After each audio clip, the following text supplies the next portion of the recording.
Welcome to All Autism Talk, connecting the autism community one podcast at a time. Our podcast offers friendly conversations with inspiring individuals in the autism community. All Autism Talk is brought to you by Learn Behavioral and the Learn Provider Network. Now here's your host. Hey everybody, welcome to this week's episode of All Autism Talk, the podcast brought to you by Learn Behavioral, a leading provider in ABA services across the country. I'm your host this week, Richie Plush. One thing that I've been noticing and I've been having a lot of conversations about lately is that there really isn't one set career path for behavior analysts to follow. It's not like you necessarily go to school and then become a behavior analyst and then work your way up into a director role and then stay there for 30 years and then retire. That's not necessarily the case for everybody, and that doesn't have to be your path.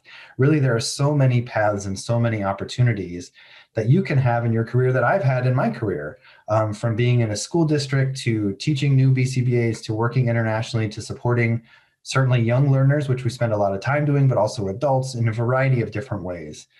I'm really excited about this conversation with Dr. Paula Danquah-Brobby because our conversation kind of follows that same path and we sort of go from topic to topic and we bounce around a little bit. And one of the things that's really interesting for me is the parallels between her career and some of the things that she's done and some of the things that I've had an opportunity to do, working internationally, supporting young and up and coming behavior analysts, teaching graduate schools.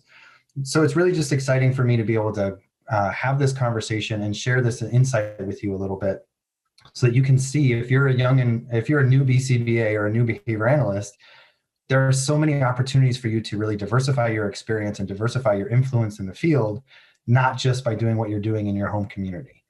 So I'm really excited about this conversation. It was really a natural one for me. And we talked for a while about a variety of different topics, but it was just an opportunity for us to share similar experiences and why I really think clinicians enjoy connecting to each other, because what I'm doing in my hometown can be different from what you're doing in your hometown. Our clientele can be different. Our supports can be different. Our strategies can be the same, but there's so many different things that go on in our given communities. I hope you pull that from this conversation. Dr. Paula Danquah-Brobby is an international psychologist, board-certified behavior analyst, and is currently serving as the ABA chair for the Chicago School of Professional Psychology's DC campus. She has over 20 years of experience working with young children diagnosed with autism spectrum disorder, developmental delays, and other learning disabilities, both nationally and internationally. She's provided ABA treatment, training, and consultation services to families, professionals, and organizations throughout the US, the Middle East, North Africa, and West Africa. I hope you enjoy this conversation with Dr. Paula Danquah-Brobby.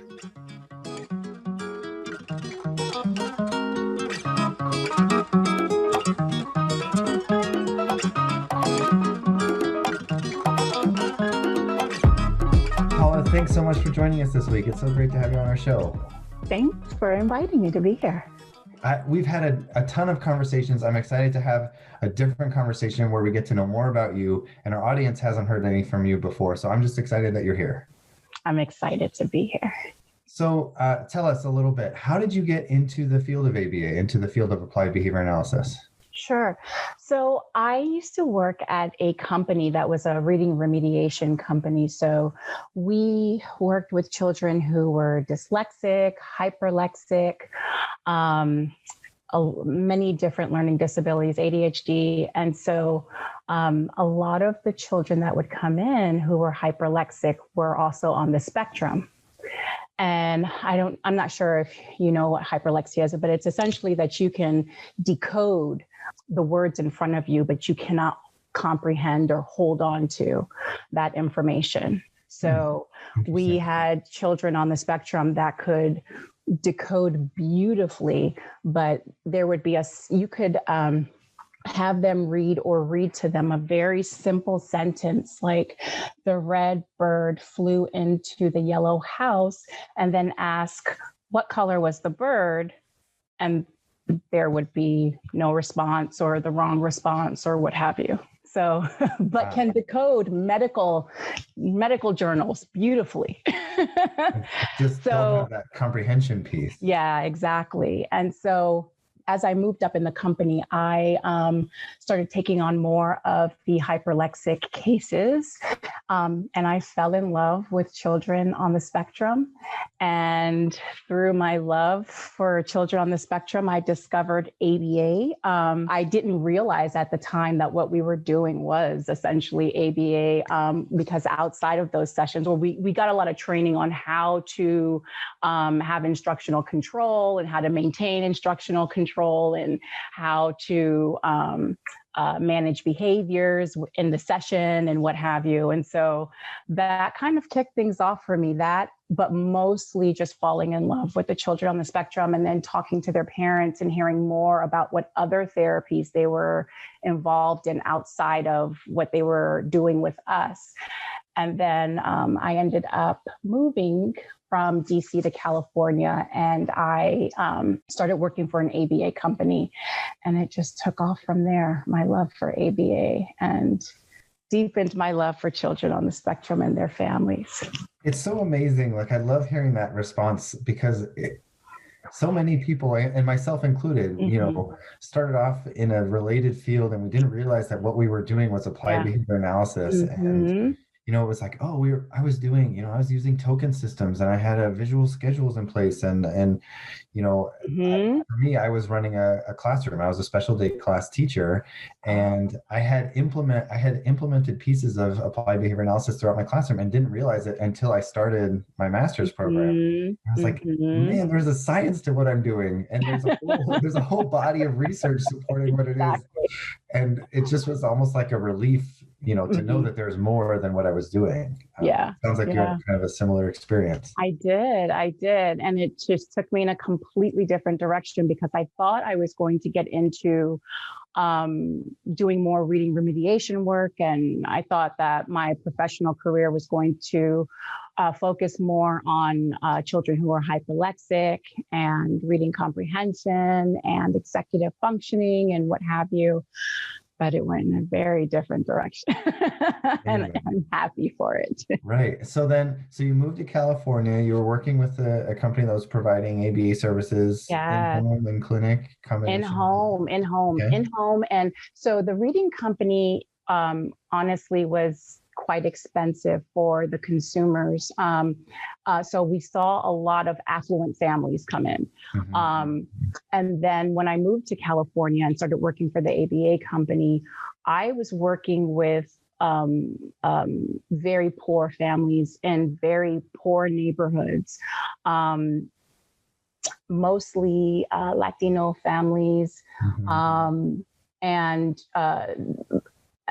California, I don't know if it's California, but LA has this really beautiful system out there where, families who don't have a lot of money can get resources. Yeah, the regional center. Yeah, families can go and get services. And this was about 18 years ago. And so I was traveling to all of these families' homes and working with these families who normally wouldn't have been able to afford services. And I just, I fell in love with them, but I also, it became clearer to me how the disenfranchised were impacted by being disenfranchised, but how their access to services was greatly limited in comparison to those affluent families that I used to work with. And so there started another social justice piece of my work. Yeah. And that sort of spiraled into a whole different body of work for you, right? I mean, It did. Before I get into the international work, I just want to tell you, Richie, about this one story. My first ABA client in California, and this was what made me fall in love with ABA, because the reading company helped me discover my love for children on the spectrum and their families.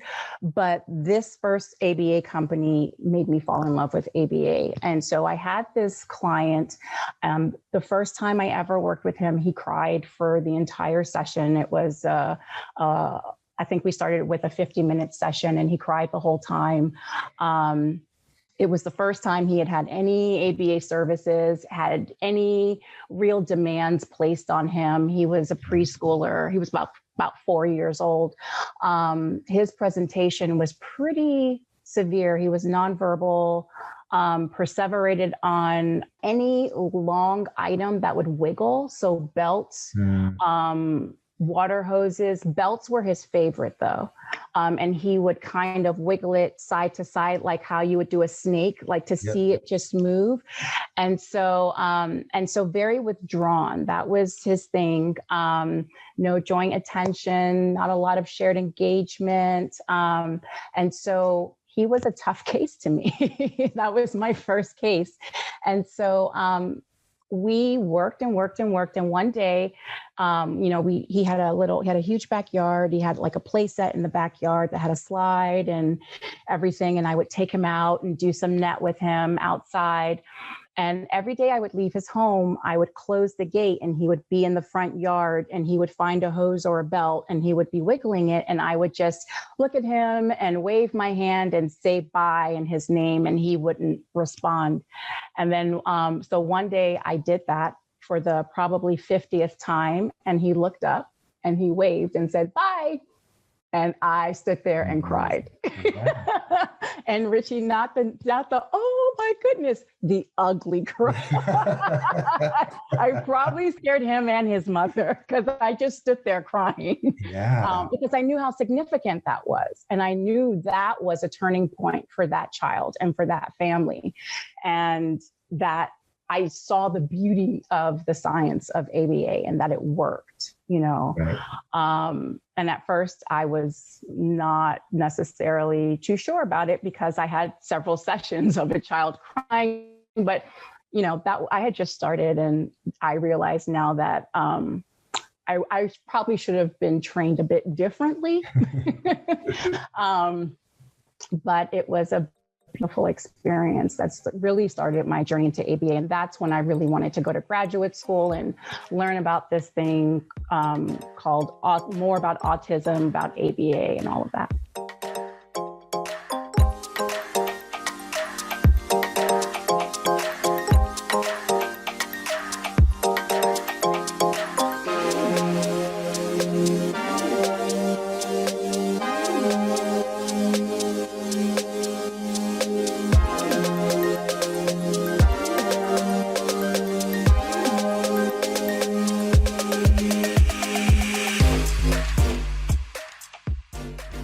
What a beautiful story. I mean, I'm shaking my head along with you as you're describing it because we can all think of, so many of us can think of a client that we've worked with or a family member or, a neighbor or a friend or somebody in our social group that has gone through a similar experience. I'm as you're describing, I was thinking of my first client and tell me experience. And so this little guy I was working with, he was the same age. He, didn't have access, similar, not necessarily in a very affluent area, and was really struggling to get access to services. They lived in a remote part of San Diego where I live, and didn't have a lot of preschool services and things like that. And I remember for so long I was just trying to get him to like hang out and be comfortable playing, like we were playing.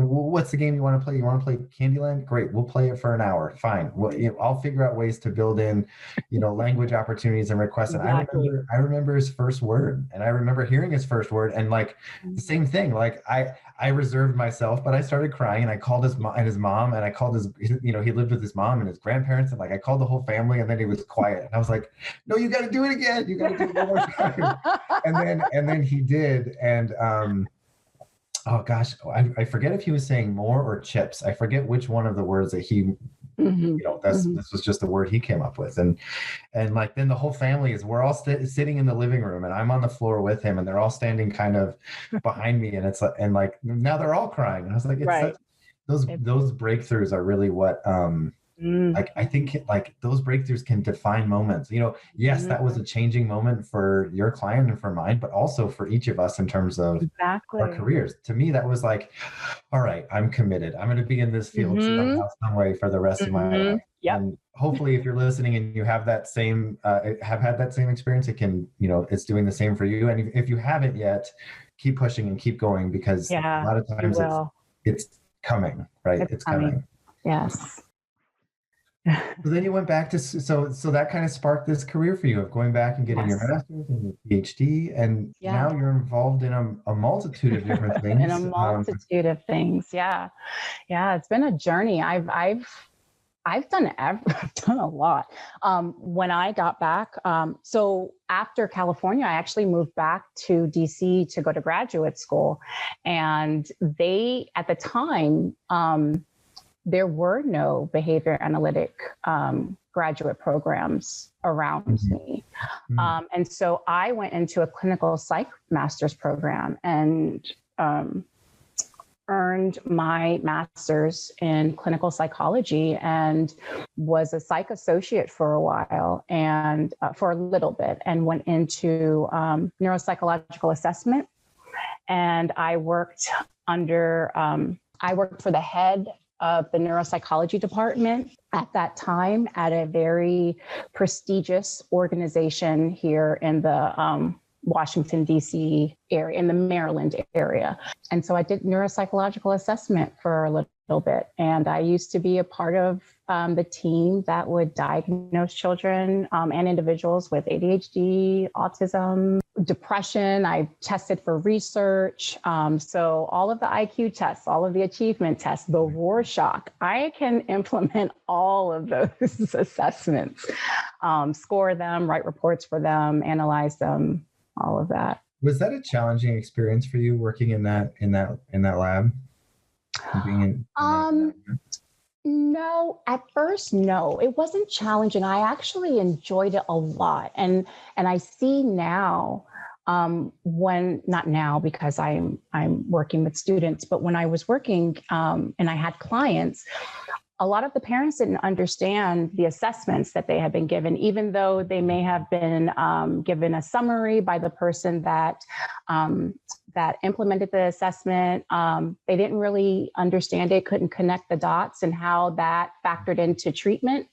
And because of that neuropsych work, when I would always request, give me everything, and parents would have folders, or they would have, as nowadays it's electronic, but they'd have like folders of papers on their kiddo, on their child. And I would read through all of the assessments that they had been given and look at the scaled scores, look at the T scores, look at, all the scores and all of the recommendations. And I found that I had to then re-summarize everything for the parent and connect it back to the treatment plan or the treatment that I was implementing with the kiddo. But I found it challenging, going back to your question, because I started feeling like there was like a conveyor belt of, here's someone, they're presenting, or I need to assess them.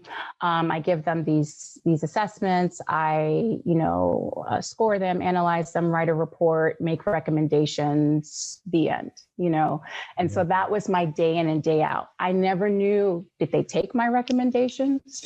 How are they doing now? I would often wonder, and so that became challenging because I wanted the call to ABA was always there and always strong. And I wanted to do treatment. I didn't, I enjoyed assessment, but my heart was in treatment. Mm-hmm. So when that call grew louder, that's when it became a challenge.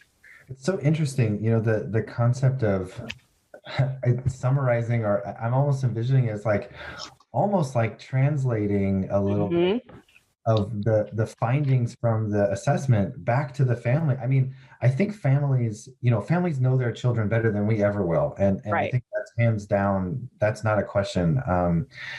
But to be able to read through the assessments, and some of them, it's I remember being in meetings with families and saying, I think this is what they're asking. This is how I'm interpreting this question. How are you interpreting? And we're working together to kind of answer some of these diagnostic issues or whatever it may be. Mm-hmm. and it's just so complicated. So I love that idea of being able to bring it back to them. Was that something that like somebody taught you that, or you just discovered that, or how did that become part of your practice? I just discovered it on my own. I think just because of my background, I'm someone that I want all the knowledge. And I look forward to the day when I can just link up to you and download the knowledge in your brain into mine, as opposed to having to spend hours to read it. I love reading, by the way. I love books, but I'm just looking forward to that day. But I'm someone that wants all of the information as much as I can get so I can make an informed decision. Mm-hmm. So I knew, because of my background, I would just come in and say, what assessments have already been done? Can I see them? And as I started looking through them for my own knowledge so that I could connect the dots in my own head, I would often have parents, they'd see me looking at it, or I might ask a few questions to get some clarification. And then it would come out that they don't really understand what all of that, everything in the report really means. And how does this connect to, what you're here to do? And so it was just an organic thing that then I would explain to them what was happening. Yeah. And for any families who are listening, I want to encourage you to feel empowered to ask that question, right? Don't go through that process and say, I think it means this, I'm not quite sure. Ask the question. And if you need to ask it again, do it. I think, for us, it becomes, the terminology and the vernacular that we use becomes so secondhand and second nature that we forget that we've gone through this assessment tool 100 times, and families may be going through it for the first time. Exactly. So if you're a professional, please keep that in mind. And if you're a family, slow us down and ask. And there's, we want you to be a part of that process. So make sure you communicate that to us. And Richie, that's a huge thing that you've brought up. I have always subscribed to the philosophy of, I just wanted to be a resource and a source of support for families who have children on the spectrum. So when I used to work with families, I would have parents call me all the time asking if, I was available for services and what have you. And a lot of times I wasn't, because it was just me and I had a full load already. But I would tell them, ask them, what questions do you have? And we would just kind of get into this organic conversation about what's been going on with them and, what have you. And so I would try my best to give them whatever resources I could, point them in the right direction. And every time before we got off the phone, or if it was an email, I would let them know, if you have any questions, please call me back. Please email me. You are not bothering me. If you are talking to another ABA company and you don't understand something that's been told to you, call me. I will explain it to you free of charge. If you get a treatment plan and you are just like, I don't understand any of this, call me. So I've always wanted to be that support, because as a parent, I'm a parent, and I don't have a child on the spectrum, but it's overwhelming to where do I go first? Where do I look? What's out there? And you start doing these searches. I've done them just to see, and it's extremely overwhelming. And who do you talk to? And then the people that you want to ask something to are people who many times benefit, because there is a financial exchange happening, right? And so I just want to make sure I'm very, very passionate about advocating for parents and advocating for children. I just want to make sure that they get the information they need so that they can make the choices that they need to, the best choices for their child and for themselves. So, yeah. Great. That's great.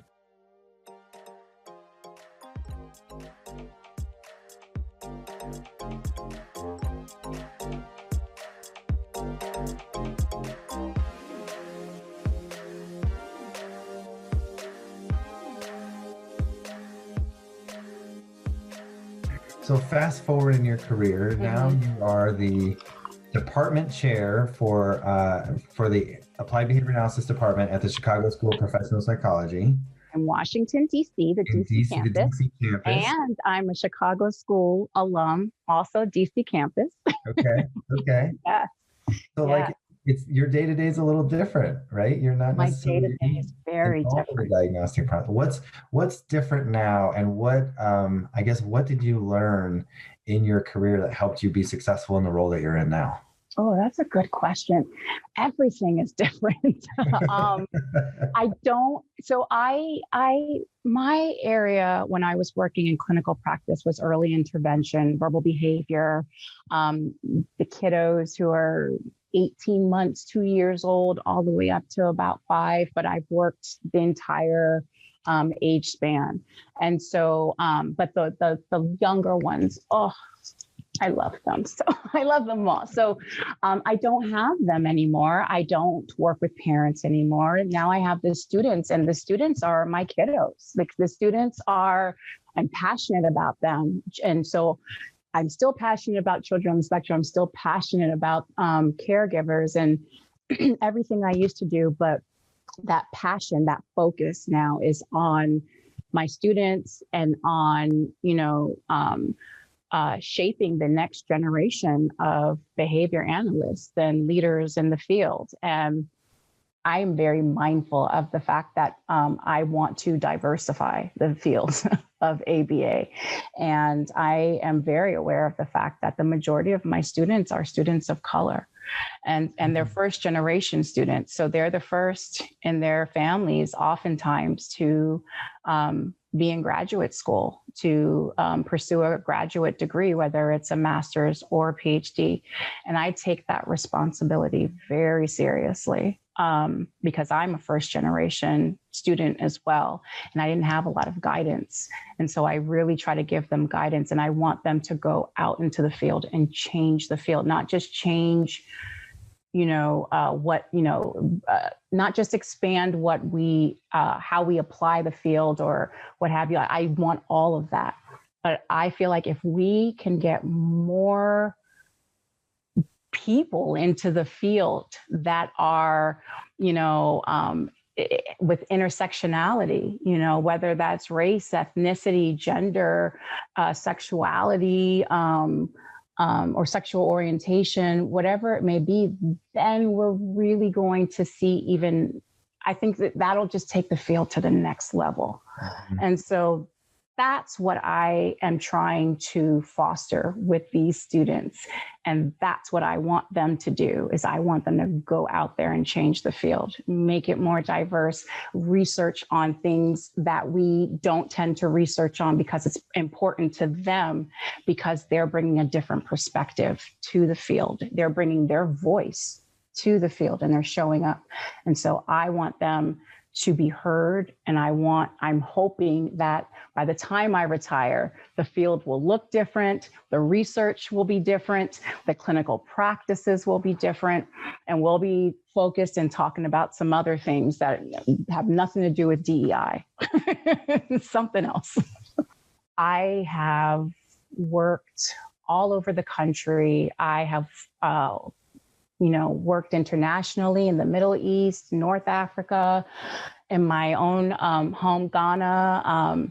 I've worked in many different countries, and the things that I've seen and the need that is out there, both for families, but also the things as behavior analysts that we need to reflect on and change and be mindful of. I want to impart all of those things onto the next generation, onto my students. So cultural humility, competency, awareness, ethics. And, we always talk about ethics, but ethics is not black and white. And especially if you're working internationally, and especially if you're working with families and in cultures that are different than your own, they're different considerations.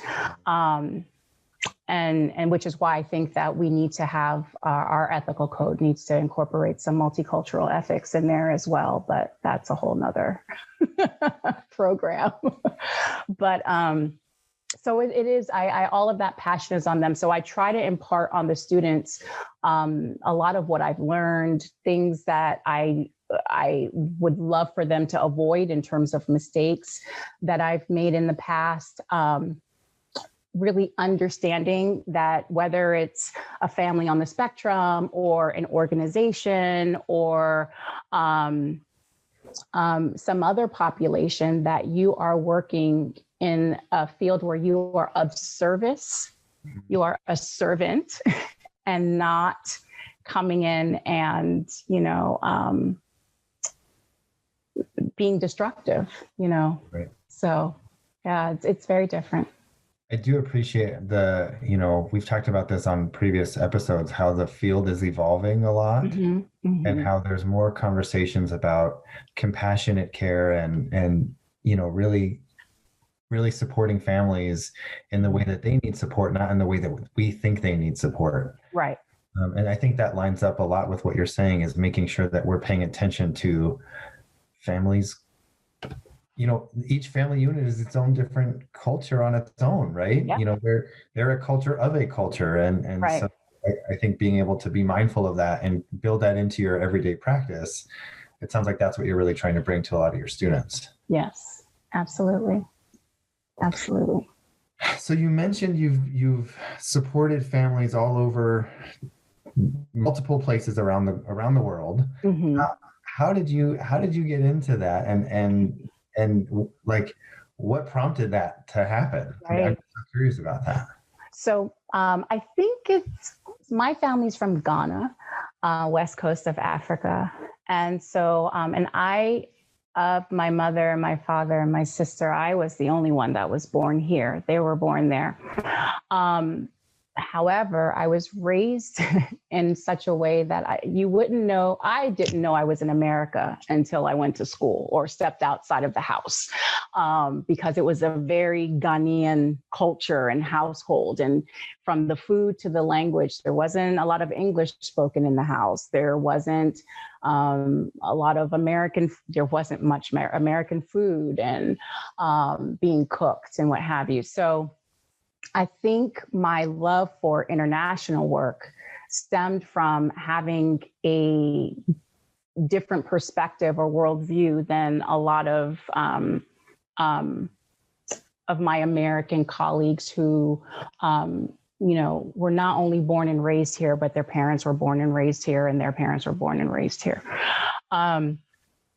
So it started there. But then I was working for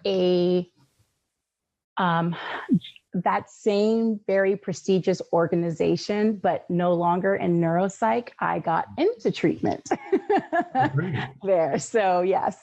And so I was doing treatment there, and I created a program called TIPS, which stood for Therapeutic Interventions and Parenting Strategies. My clients were all international or long distance. So I had clients from India, from Saudi Arabia, from Washington State. So I had clients from all over coming, and what I would essentially do was they would stay with us for anywhere from 2 weeks to a month, depending on how long they were able to stay in the States. And in that time, their child would go into one of the classrooms, and I would also work one-to-one with that child. I trained their therapists that they brought with them. I did parent training, and I assessed. I did assessments, and they also received assessments from other people. So they would receive like an autism diagnosis and see the developmental pediatrician and what have you. And so I would put together a treatment plan for them, and we would start implementing it. And I trained the therapist on how to implement it. I trained the parents on how to generalize it. And I trained them on basic behavior analytic principles. And then they would take the program with them back home, and we would do, I would do supervision, and we would do regular like telehealth type, fidelity checks and things of that nature. And again, this is years ago. So this isn't, these families were sending me little VHS, like mini VHS tapes that you would put in a VHS tape, like some weird, that you would then put into the machine to play the session so that I could see the session. And sometimes I'd be watching it while I was actually on Skype with them. And then we would look to, I would give them feedback, or we would be on Skype and I'd be watching their session in vivo. Yeah. We would also look at data together and what have you. So this was a time where there was no RBT, there were no supervision standards and what have you. So through that wonderful experience, the issue that arose, Richie, was that parents realized that that whole setup wasn't sustainable. And they kept asking me to come home with them and stay there for a month or however long and do more work. Basically they wanted me to see them in their home, in their actual living environment, and give them more support and guidance and what have you, build in more net understanding where they're living, their culture and what have you. And that was a big piece that was missing. So because I would send them home with this huge binder and, essentially we, do telehealth after that. And so I could no longer have parents crying in front of me, begging me to come, do work at their home or to work with them in the home, and telling me that, they don't have a BCBA where they live. They don't know, there isn't anyone that can do ABA. And it was really heartbreaking. So that's when I transitioned into international work. I mean, it's so important. It's so important. I've done a little bit of international work as well. And one of the things I noticed is we have this idea of what our infrastructure looks like, from schooling to transportation to, even the fact that there are medical services available close by and things like that. Right. And that's not always the case everywhere. And that's not always, for example, one of the students I worked with internationally didn't have a teacher. There was not a school that could provide service, any education. So we were trying to do the behavior analytics services through Skype, or I remember having this camera that we would have to adjust, and it was they could adjust it on their end, and it had this feature where they could look around the room and I could do the same. And I remember trying to see sessions and trying to coach people, but we're half a world apart, and it was so hard to try to incorporate the academic aspect, the behavioral aspect, the self-help aspect, and it was all of it. It was an all-encompassing program. And I think that's something that people don't always consider when they're supporting people in different countries that are, absolutely not. Absolutely not. And I know a lot of people, when I would say, I'm going to Egypt to work with a family, I know a lot of people thought I was, the perception was that I was going in to these wonderful places and having a vacation. And Richie, I literally saw the pyramids in the car going to a school for my kiddo and leaving the school for my kiddo, because I went to go look at a school to see if it was if it would be appropriate for him. Given his presentation, given his skill set and what have you. That's how I saw the pyramids, very far away on the highway, passing by. When I go and work with my families internationally, they own me that's it. I get there and we get to work. I barely sleep. I work 17, 18-hour days because our time is so limited and there's so much to do. And even here, we put together a treatment program. There's so much to do. That's months and months and months and years of work. And I'm, trying to get that all together in anywhere from 2 weeks to a month, depending on how long I happen to be staying in that or working with that client. That's amazing. So, yeah. What's one thing, if you could highlight one thing and share one, maybe it's a story or something you've learned from this experience that you think people here should recognize and sort of carry with in their daily practice, what would that one lesson be? That's a good question from my international work. Yeah. I think the few things I would say is that there's a lot of work that needs to be done in a lot of different countries. There are some countries that have that are very rich financially, but don't have the resources, the human resources. And then there are countries that don't have either.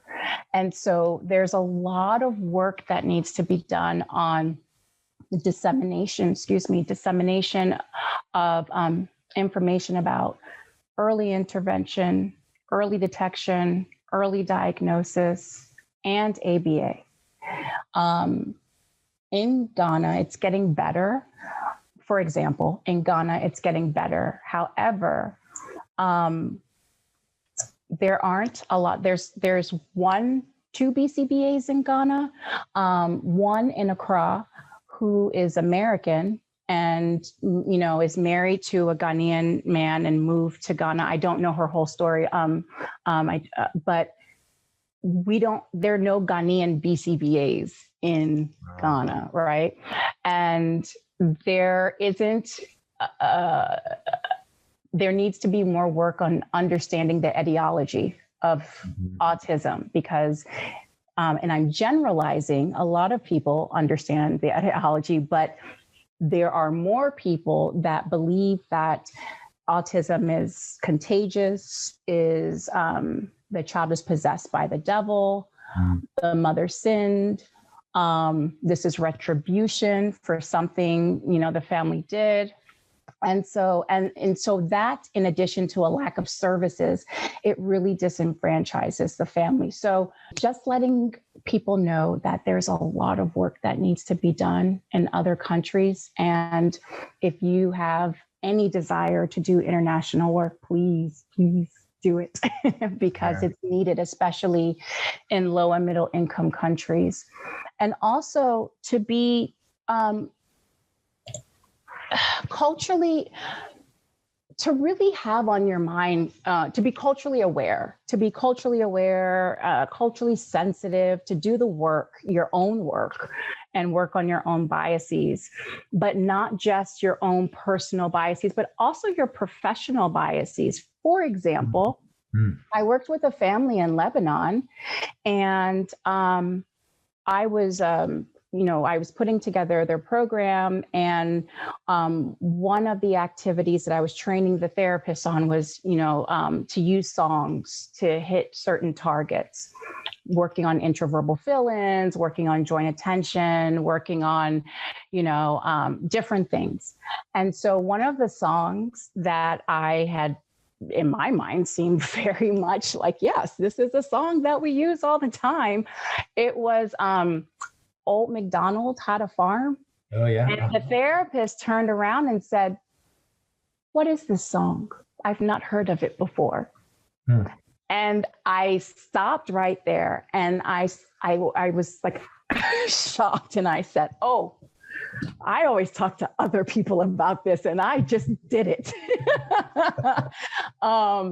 And so I recognized right there, my own bias in my treatment planning and my treatment implementation, that I was using these Western songs, Western gestures, and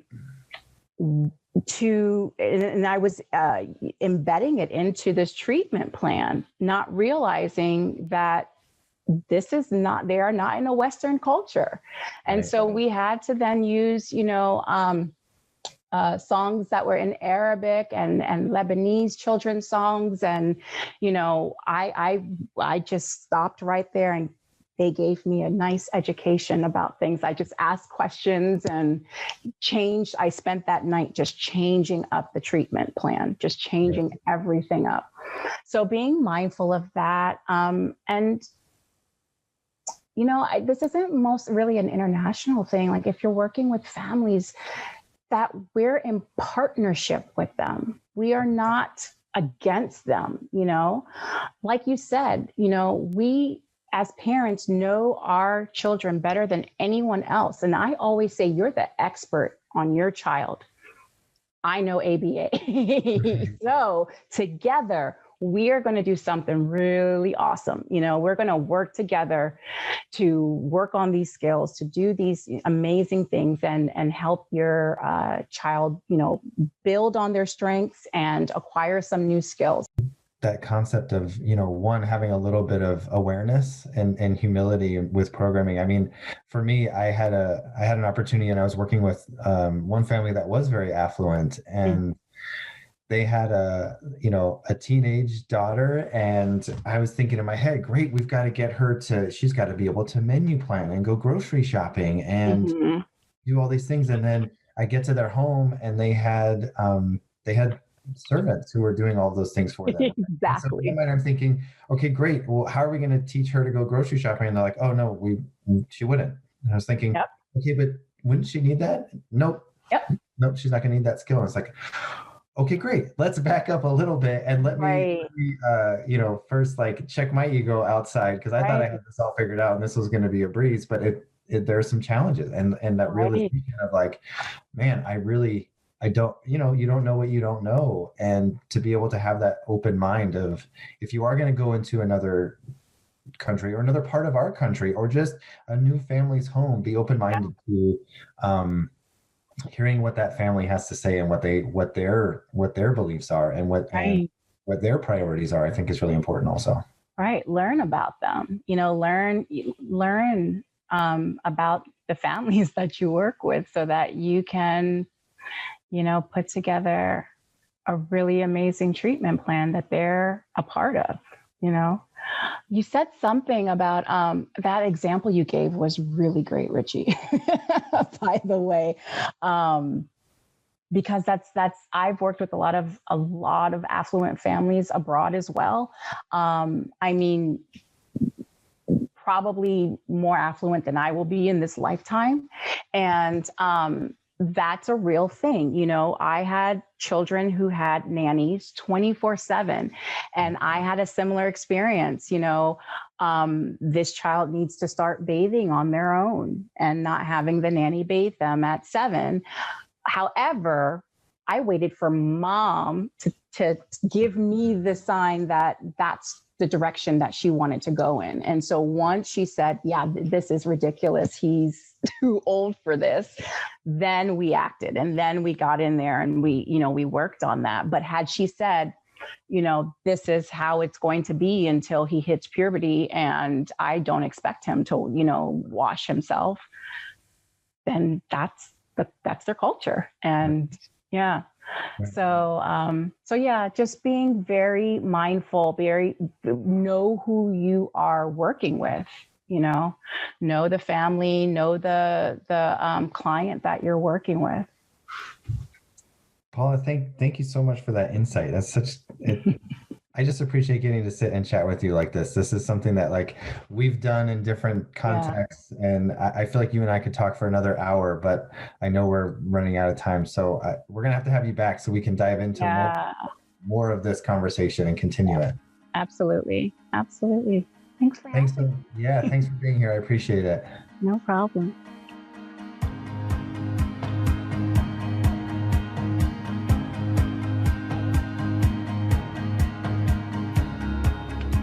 I hope you enjoyed that conversation with Dr. Paula Danquah-Brobby. The thing that I really took away from that conversation is that there really is no perfect pathway. There is no A to Z in terms of your career. Your career can take you in all sorts of different places and all sorts of different directions. So I want to encourage you, if you're becoming a behavior analyst, if you're going to school, if you're starting off this career and this is your first position, feel free to try something new, right? Follow your interests and figure out how to include your interests into your work. We do that with our clients all the time, right? We create plans and we talk about how we're going to build their motivation into the plan. Well, we need to do that for ourselves and for our careers also. If we're working every day to find meaningful work and find a way to include our interests in our work, we're going to be moving constantly in the direction of career fulfillment. And I think that's so valuable. And I think that's going to help us as a field really address some of the burnout issues that we've talked about before in this podcast and at conference and things like that. So if you are a speech pathologist, if you are a special education teacher, if you are interested in getting involved in the field, jump in and try it. No one's saying sell your house and move across the country to do it, but try it, even if it's part-time or even if it's on the side, one night a week or one Saturday a month, something like that. Get into it, get engaged, and see where it can take you. And if it's something that is interesting, keep going. And if it's something that's not, then you can stop. That's okay. As always, you can find us on Facebook and Instagram at Autism Therapies. And if you have a show suggestion or other feedback, we want to hear from you. Please send us an email at allautismtalk@learnbehavioral.com. And feel free to subscribe, rate, and review us at Apple Podcasts or wherever you get your podcasts. Until next time, take care, be well. We hope you've enjoyed today's episode of All Autism Talk. This podcast is brought to you by Learn Behavioral, the leading network of providers serving children with autism and other special needs. Visit us at learnbehavioral.com. Listen to previous episodes at allautismtalk.com, on iTunes, Apple Podcasts, or wherever you get your podcasts. All Autism Talk, connecting the autism community one podcast at a time.